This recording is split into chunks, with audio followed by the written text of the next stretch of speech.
We're at Steamboat chatting with the one and only Mike McClure because nobody wanted to be you. Yeah, right? nobody wanted to be here. How are you, buddy? I'm good. Man, I'm great, yeah. It's been fun to watch this transformation of Mike McClure. You look very, very happy lately. I am. I credit my wife with all of that. I met her about, well, I've known her for 20 years, and she used to be my booking agent actually Really? in '05. Okay. Yeah, she booked me, Walt Wilkins, Band of Heathens, with a guy named Clint Wiley out of San Marcos, Texas. Couldn't get anybody good, so it's a good job. Huh? Yeah.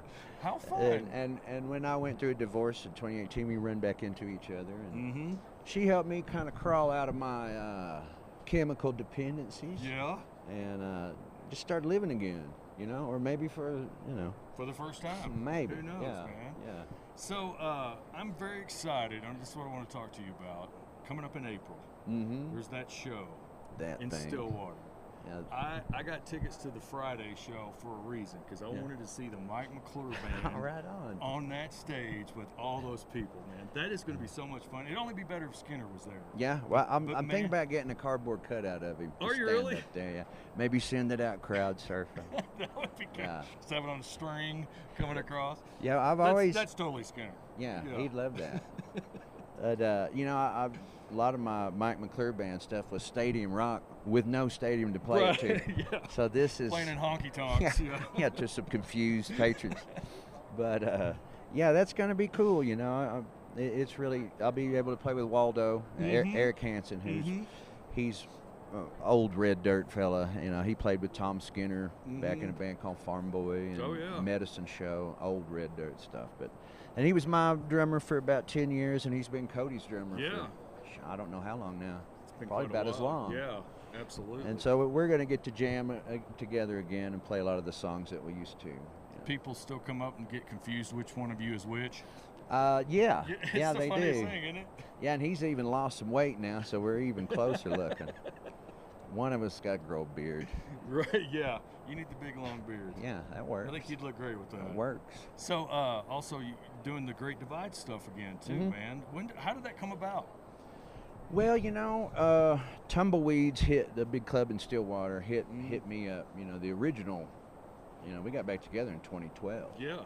And then, it wasn't until we made a new record that I feel like everybody started really chilling. And it was like, oh, okay. It was something current and something that was relevant, and instead of just going out and just playing all the old songs, it was so nice from an artist's point of view to be able to have something new.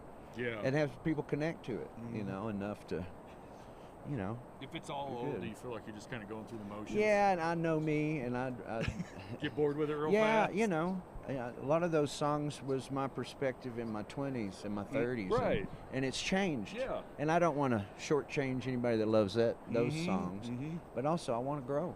And I've had a good chance to do that. My wife and I, we got a band called Crow and Gazelle. Yeah. So I've got another side man. band. Very eclectic. She started just kind of singing along with me at the house during COVID. And you're like, something's happening. And I'm like, would you come in here? And then she started getting up for a few songs, and then she started just playing a floor tom. And it's like having a band with me, and we're just right in one circle. And I don't know, I just love it, and it's a lot of songs about healing.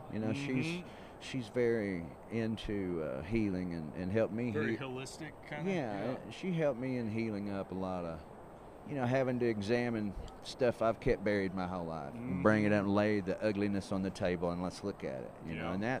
And that took me a lifetime to start doing that. Is that hard to come out of that shell? Well, I've lived in a bubble of going from this gig to that gig. Right. And, you get kind of insulated in that world, and you can really cram stuff down. And, she shot me pulling that stuff out, and it's helped my writing, too, because it just kicks something loose. You're hearing that in the new Great Divide stuff, and it's like, this is the perfect time for the world to have some positivity. Yeah. In music. Everybody's writing sad, murder, awful songs. It's like, good God, this is depressing. And then you put on a Great Divide song now, a new Great Divide song, and it's like, all right, some positivity, some freshness, some happiness. I credit we can that. still have that. Yeah, I credit my wife with that as far as, because I used to be pretty pessimistic, man. Really?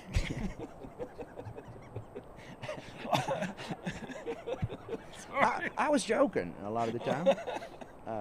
Yeah, but you know, it's all that comes from insecurity, and that's hard to stand and say. But that's where it comes true. from. That's where it comes I'm from. the same way. And, you know, I think everybody is, and everybody's lying if they don't Right. deal with that. And you know, doing that kind of work is important to me now in my later part of life. I'm definitely on the downhill slide now. You know? Aren't we all, brother? Yeah. Aren't we all? Aren't we all?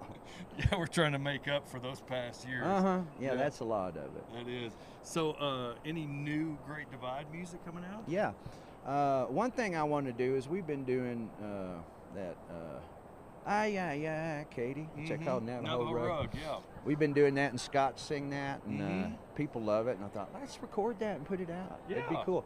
And Scott's also starting to write, and I mean, he's late for the party. Man, let me yeah. tell you. He's 106 years old, and Yeah, one like of he's the from the 20th century even. yeah, he's one of the last surviving Civil War members. It's an honor to have him. We thank him Thank for you his for his service. Yeah. Wait, are we supposed to thank him in the Civil War? Though? I don't know. Remember how that works. It depends on what side. Yeah, true. And but he's starting to write, and you know, I just think that's really cool, and he's leaning into that, and I would like to get him to record 2 or 3 songs. That's cool. And then I'd want him to put something down and let me flush it out around it, like see what I would write in response. Right. You know, that's kind of what's in my head today. So hearing this, it tells me that you're getting lazy and you don't want to sing anymore. You're That's done right, with this. I just man. wanna You play saw some through rhythm that. You saw through that charade real fast, and on camera. on camera. Thank sorry. you, Shane. Right. Well, man, it is so good to see you up here. See you too, man. It's so good to see that big smile on your face again. It really is, man. Yeah, I'm very thanks. happy for you. Can't wait to see you in April at that big show. Yeah, I'll be there. I hope so. I'll be the terrified one up front. Right. Yeah. That'll be the biggest crowd, probably, wouldn't it? Yeah, it will be. And I've played to some around 10,000. Yeah, you played some big shows. I But remember. like when a crowd is that big, it turns into like an ocean, you know. And Yeah. it's a little more unnerving for me to sit in front of 10 people as opposed to. No kidding, You know, right? because I could see their faces. Like, is that guy not liking that? It's not going well. I know they tell you to look over the tops of their heads, but I thought it was like imagine them in their underwear, but imagining 40,000 people in their underwear is going to feel yeah, weird. I don't want to see that. Yeah, I wouldn't want to see me in my underwear. Yeah, So it's like nude I'll beaches. save you that. Yeah, It's not the people you want. No, it never is. Mike McClure, buddy, thank you so much for chatting with us. Thank you. Have fun at Musicfest, my I friend. will.